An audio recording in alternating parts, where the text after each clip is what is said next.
Salut, le vendredi c'est n'importe qui et aujourd'hui c'est moi Fabien. Vous me connaissez peut-être pour ma société Game Atelier, puisqu'on a sorti les jeux Flying Hamster, La Petite Mort de Davy Mourier ou même Zorbier d'Étienne Perrin. Aujourd'hui on aura les sorties animé manga avec le Blu-ray de La Ferme se rebelle et le tome 3 de Scumbag Loser. Ensuite un reportage sur l'atelier Level Design à la Cité des Sciences. Puis pour finir, ce sera les oubliés de la Playhistoire où Florent va nous parler du jeu d'arcade nommé Le Bagnard. Un jeu d'arcade avec un titre en français, ça cache forcément quelque chose. Mais tout de suite, les news.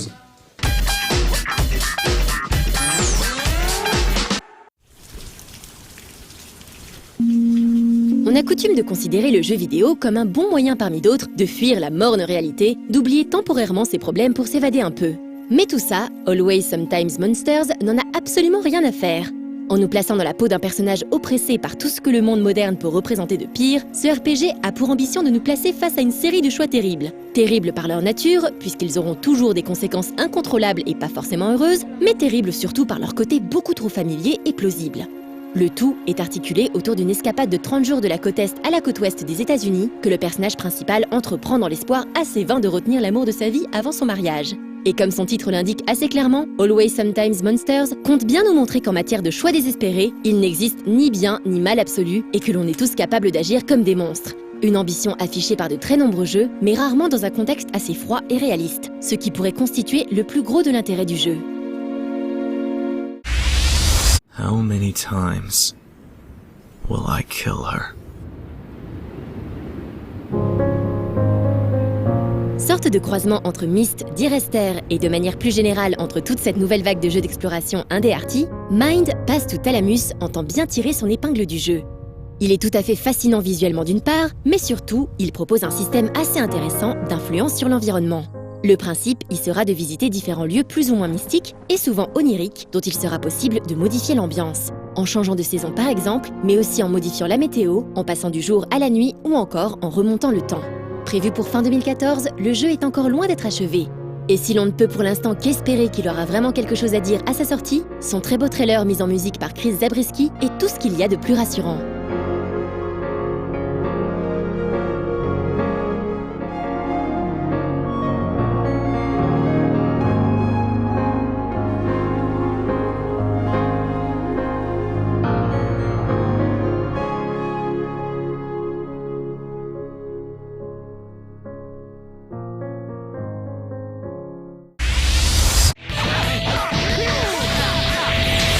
Très certainement lassé par le couloir de médiocrité dans lequel se sont engagées les différentes adaptations de Dragon Ball Z depuis un certain temps maintenant, un groupe d'amateurs a décidé de reprendre les choses en main. Regroupés sous la bannière Team Z2, ces gens d'horizons variés ont donc créé leur propre jeu Dragon Ball Z grâce au logiciel Mugen. Et ça donne donc Hyper Dragon Ball Z, un jeu de combat en 2D qui met effectivement une claque à tout ce qui a pu se faire en termes d'adaptation de la licence depuis bon nombre d'années. Basé sur un système de jeu à 6 boutons, simple à prendre en main mais complexe à maîtriser, le titre est évidemment tout sauf officiel. Il reste avant tout, selon ses développeurs, une preuve qu'il est encore possible aujourd'hui de construire un bon jeu autour de Goku et ses potes. Si le roster final a pour ambition d'aligner plus de 25 personnages, la version disponible pour l'instant n'en inclut que 3, plus les deux sortes de blagues que sont Mister Satan et le Saibaman. C'est évidemment entièrement gratuit et le tout sera amené à évoluer petit à petit, du moins tant que les ayants droit ne verront pas d'inconvénients.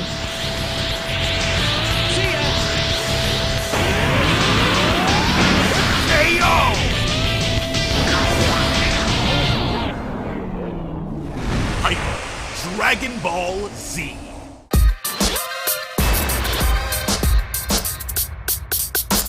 Je vais maintenant vous parler de Flying Hamster 2, notre prochain jeu vidéo action plateforme pour PC et console de chez Game Atelier, qui ressemble à s'y méprendre à Wonder Boy ou Monster World. Et pour cause, nous nous sommes inspirés de cette série culte pour créer ce titre très orienté action RPG.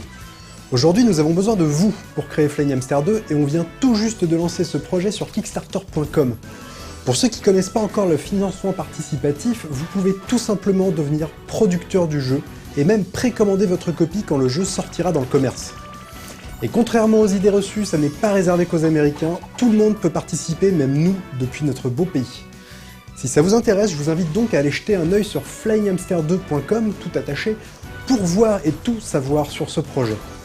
On se retrouve juste après les sorties animé manga.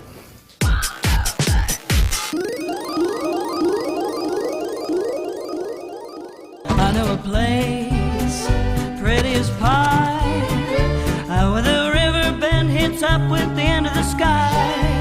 Il est plutôt rare de voir Disney réaliser un long métrage d'animation qui ne soit pas une adaptation de contes ou de romans populaires. C'est pourtant le cas avec La Ferme se rebelle, 88e long métrage des studios sorti au cinéma en 2004 et réédité très récemment en Blu-ray. Cette histoire originale, qui se déroule dans le Far West américain, met en scène 3 héroïnes improbables, Maggie, Grace et Madame Calloway, des vaches appartenant à la fermière Pearl. Alors qu'elles risquent d'être vendues, nos 3 amies décident de partir traquer le voleur de bétail, Alameda Slim, dont la récompense pourrait rembourser les impayés de la ferme. Sur leur chemin, elles rencontreront le cheval Buck, qui rêve de devenir la monture d'un vrai héros.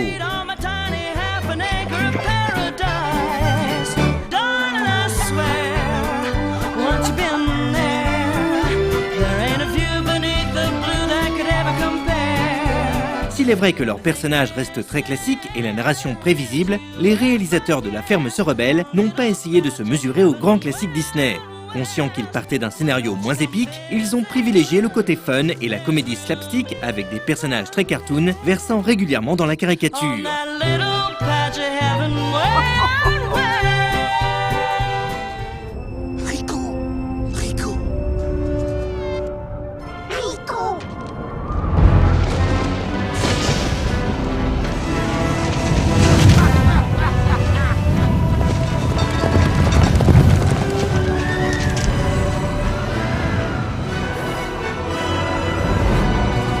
Ainsi, la séquence de yodeling du méchant peut rappeler la marche psychédélique des éléphants roses de Dumbo.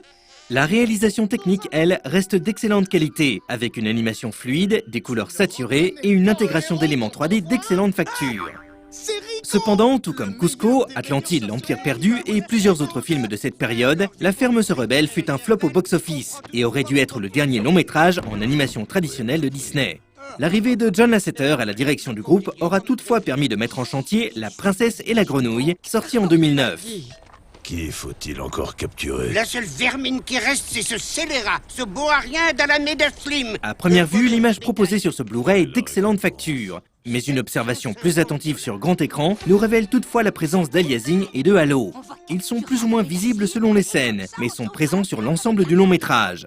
Comme pour le Blu-ray d'Aladin, ces défauts sont regrettables et assez inexplicables pour un transfert tout numérique. Je plaisantais, au cas où ça vous aurait échappé. Oh, vous ne sentez pas la bonne odeur de l'oseille? C'est le plan idéal! Looking from a bovine point of view, I sure can yodel, ladle, ladle, ladle, ladle, ladle, ladle, yodel, ladle, ladle. Here we go, boys! 5,000 cattle in the side pocket! Présenté en DTS HD Master Audio 5.1, VO comme VF bénéficie d'une excellente dynamique, en particulier pour les musiques du toujours vaillant Alan Menken. On retrouve au doublage VO les voix de stars comme Jennifer Tilly, Cuba Gooding Jr. et Steve Buscemi, et en VF celles de Claire Kame et Anthony Kavanagh. Leur prestation est plutôt convaincante, à l'exception des chansons qui ont été traduites en français de manière pas vraiment heureuse et qui se permettent des libertés dans l'adaptation.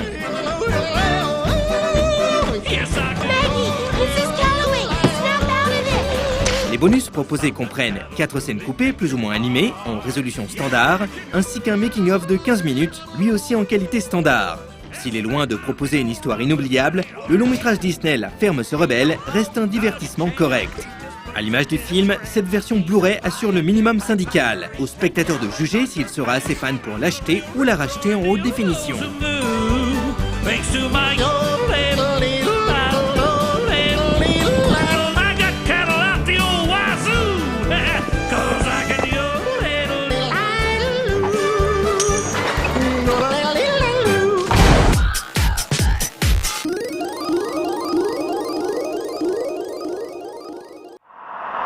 Quaid, idol, manga, sueur, zombie, crasse, dégoût. Ah, Scumbag Loser commençait bien. Puis le titre a dérivé rapidement sur le dérangeant.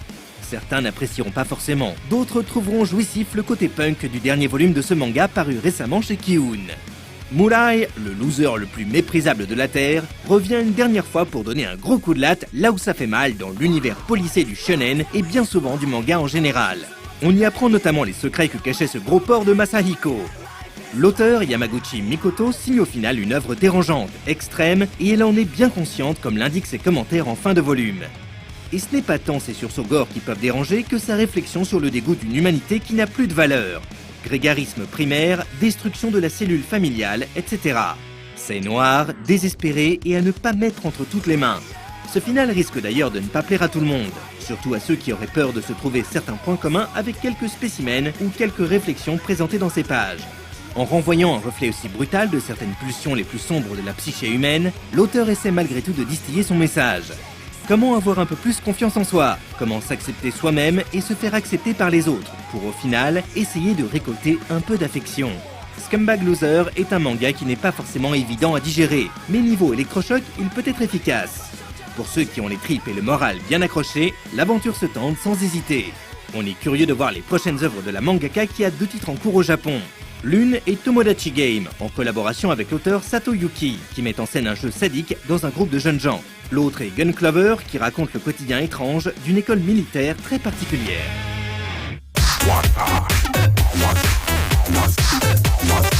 Avec Flying Hamster 2, on a vraiment voulu tout partager avec vous, jusqu'à vous montrer l'envers du décor de la création d'un jeu made in France. En plus de réserver votre copie du jeu, si vous mettez un peu plus d'argent dans notre Kickstarter, on vous permettra de suivre son développement, de participer à la bêta, ou même de mettre la main sur ses outils de création si vous êtes un modeur invétéré. Et si on pousse le bouchon encore un peu plus loin, on est même prêt à vous intégrer en tant que personnage NPC dans le monde de Flying Hamster 2. Vous deviendriez clairement un des personnages que Newton le Flying Hamster pourra aller rencontrer dans les villages. Bref, on veut que ce jeu soit fait sur mesure puisque c'est vous les producteurs. Maintenant, on regarde un reportage sur l'atelier Level Design à la Cité des Sciences.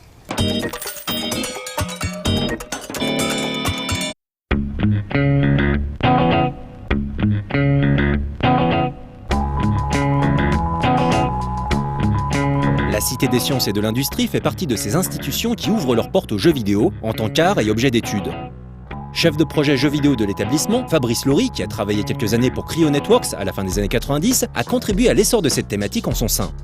C'est toujours un peu délicat de faire entrer jeux vidéo dans l'institution et en fait ça a été surtout l'idée c'était de pouvoir un peu commencer à vulgariser, à faire de la médiation autour de ce nouveau média qu'est le jeu vidéo parce que à l'instar des autres médias, voilà, ils peuvent véhiculer tout et n'importe quoi, donc on avait comme mission de pouvoir apporter une petite fiche de lecture pour le public, le grand public, les scolaires et autres, pour essayer d'expliquer que toutes les ficelles du jeu vidéo sur différents axes.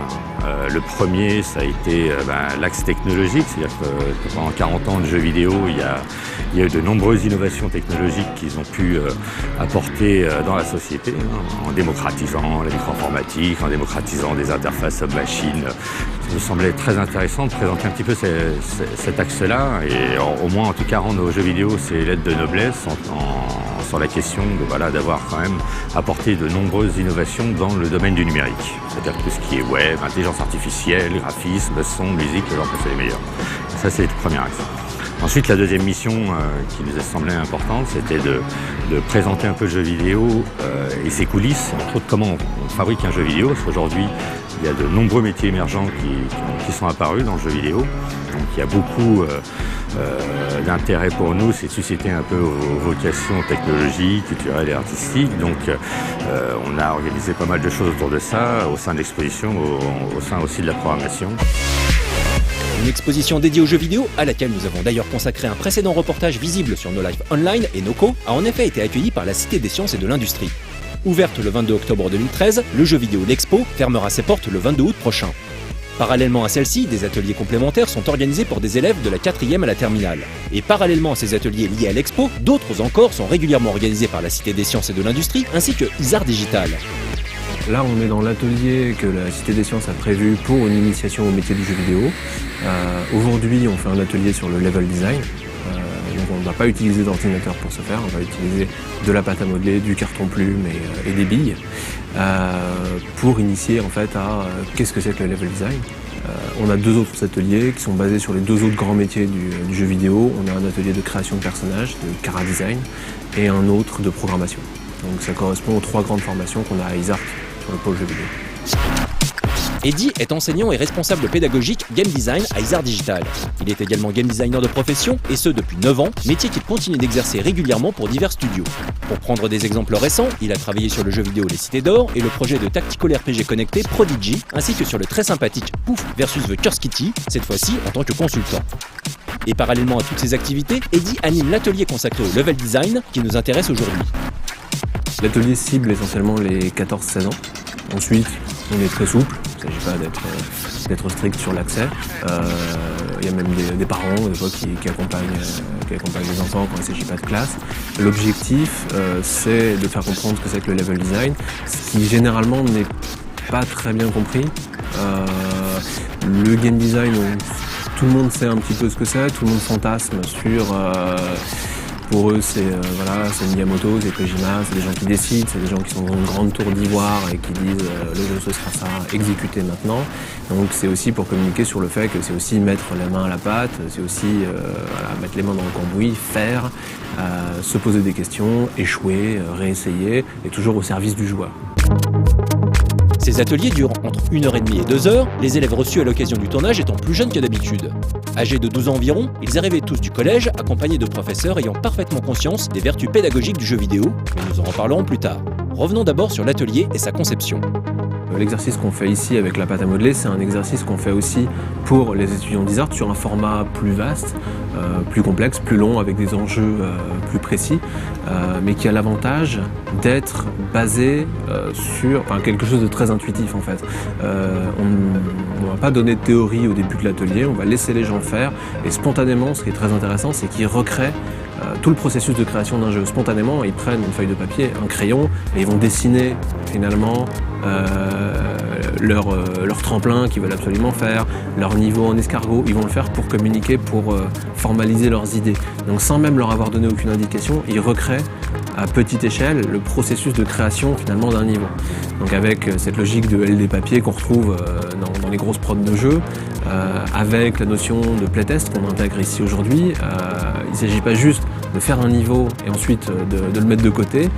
La finalité, c'est de faire jouer quelqu'un, de voir cette personne qui joue, de voir si ça marche, de voir ce qui marche, ce qui ne marche pas, et surtout de modifier derrière et de refaire tester, et bien faire comprendre qu'on est au service d'un joueur. Comme vous pouvez le constater, les ordinateurs disposés le long des murs sont éteints. En fait, ils ne sont pas du tout mis à contribution. On ne passe pas sur des ordinateurs ensuite pour concrétiser, mais finalement ce ne serait pas concrétisé, ce serait virtualiser quelque chose qui est déjà très concret.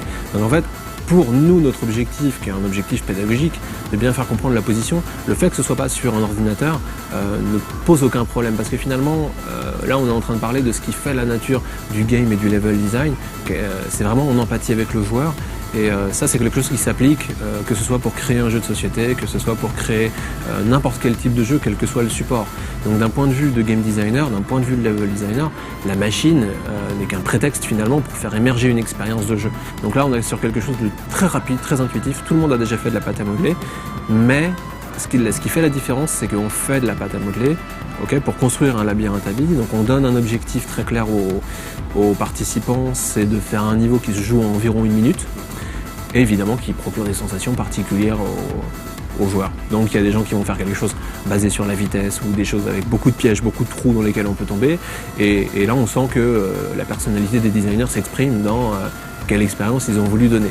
Donc sans ordinateur, pour nous l'objectif est rempli. Le jeu vidéo est encore aujourd'hui avant tout perçu comme un loisir pour enfants. On peut donc s'interroger sur la perception de ce média et des innombrables métiers qui lui sont associés par les jeunes élèves accueillis dans ces ateliers. Je pense que tous les game designers, tous les level designers professionnels ont entendu cette remarque de oui d'accord, ok tu fais du game design, mais qu'est-ce que tu fais dans la vie quoi? Je te demande pas tes hobbies, je te demande ton métier, qu'est-ce qui te fait manger. Donc tout le monde, et en particulier les gens qui viennent pour les stages, tout le monde a bien conscience qu'il existe des gens qui vivent de ça, mais il y en a peu qui se projettent dans la possibilité d'en faire leur métier. Parce qu'ils ont l'impression que c'est quelque chose de très nébuleux, de très distant, alors que il y en a dans ces étudiants qui n'ont pas conscience que ça pourrait les intéresser, qui ont des fois un potentiel justement très fort. Ce qu'il faut, c'est justement d'avoir cette créativité, cette rationalité, cette empathie envers le joueur et l'envie de faire des jeux pour les autres. Comme Fabrice Loury l'a également déclaré au début de ce reportage, l'idée de ces ateliers, et plus globalement la place accordée aux jeux vidéo dans une institution telle que la Cité des Sciences et de l'Industrie, vise à créer des vocations. Qui sait ? Parmi tous ces jeunes adolescents se cache peut-être le prochain Marc Cerny, le grand architecte de la PS4, qui a lancé sa carrière en créant le mythique Marble Madness à l'âge de 18 ans. Un jeu où l'on contrôlait une bille dans des labyrinthes. Les élèves de 5e et 6e qui participaient à l'atelier étaient venus du collège Paul-Éluard où quelques professeurs ont mis en place le projet Éducation à la pratique vidéoludique. Un projet passionnant qui mènera les élèves à créer un jeu de rôle et à élaborer un scénario de jeu vidéo sur lequel nous reviendrons dans un prochain Extra Life.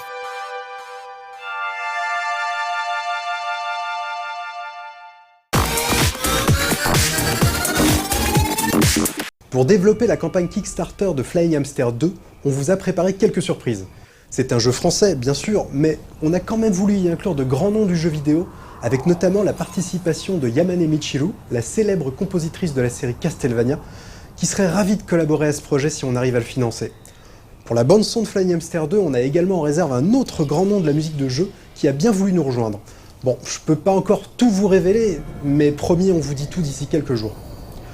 Enfin, comme notre titre est librement inspiré de la série Wonder Boy, que l'on peut assimiler à un Zelda en 2D un peu plus axé plateforme, on a également pris contact avec les créateurs originaux de cette série culte. Il est encore un peu tôt pour tout vous révéler, mais j'espère qu'avec ça, vous suivrez notre projet d'un petit peu plus près.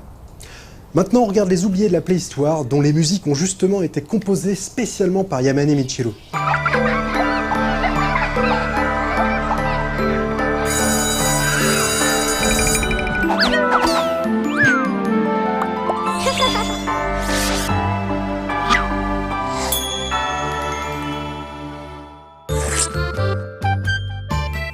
Mes chers enfants, des fois, certains petits détails dans un jeu nous donnent des indices sur leurs origines. Et vous allez voir aujourd'hui que le jeu Le Bagnard, sorti dans les salles d'arcade en 1982, a plein de choses à nous révéler. Le Bagnard est une production typique du début des années 80, avec ses tableaux à fond noir et à vue de profil, ses échelles, ses niveaux et ses éléments dispersés à récupérer sont indéniablement inspirés de Donkey Kong. Ici, vous incarnez un fugitif dans une mine devant récupérer des sacs d'argent. Mais pour valider les points, vous aurez l'obligation de les porter jusqu'à une brouette. L'aire de jeu fait 3 écrans de surface et propose différents types d'interactions. Parmi les originalités de Le Bagnard, on notera surtout l'intelligence artificielle des gardes qui se baladent aléatoirement jusqu'à ce qu'ils vous voient ou vous entendent. Il faudra donc parfois se cacher et attendre que la menace s'éloigne pour reprendre votre course. Vous pourrez également lâcher des sacs de pièces sur les gardiens pour les faire tomber et les semer. Surtout que quand vous êtes chargé, vos déplacements sont ralentis et les vigiles ont plus vite fait de vous rattraper. Bref, même si le level design de Le Bagnard est un peu bancal et cruel, cette production est amusante et très ingénieuse. Oui 3DS ?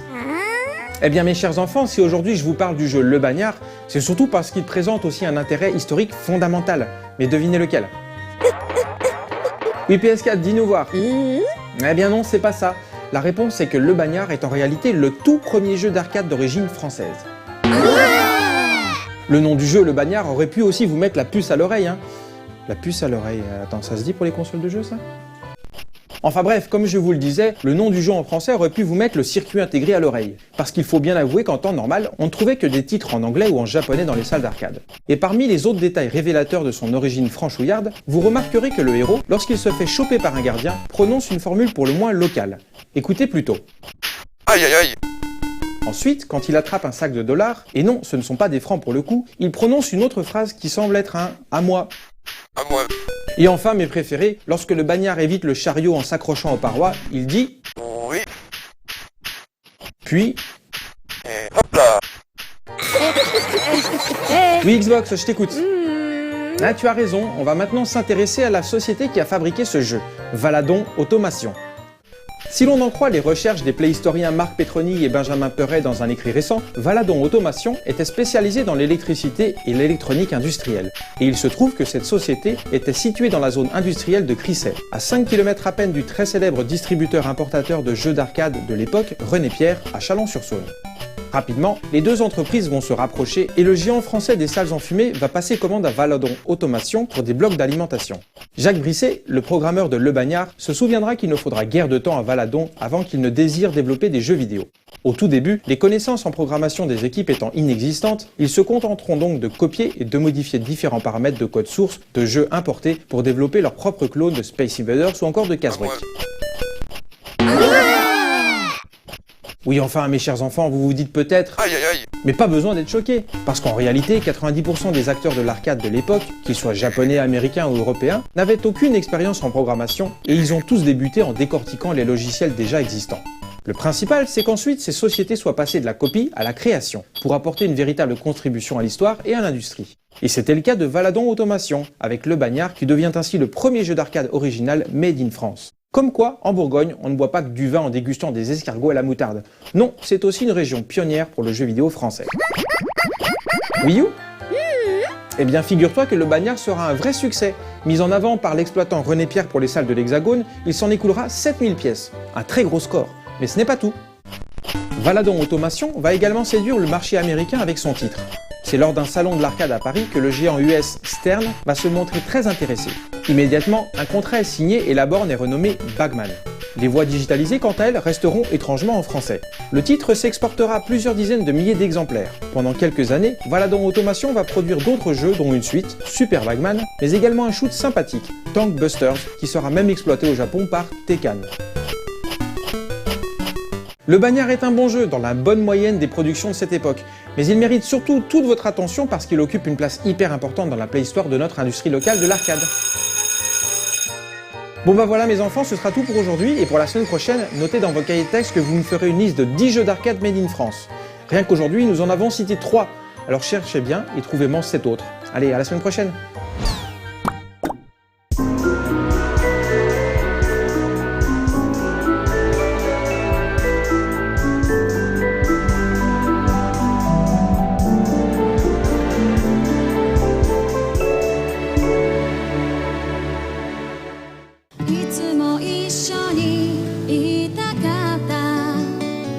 Pour remercier tous nos supporters de Flying Hamster 2 sur Kickstarter, on a décidé d'offrir 3 de nos plus grands jeux sur iOS, Sunflowers, Crazy Market avec la voix de Suzuka que vous connaissez très bien, et le tout premier Flying Hamster.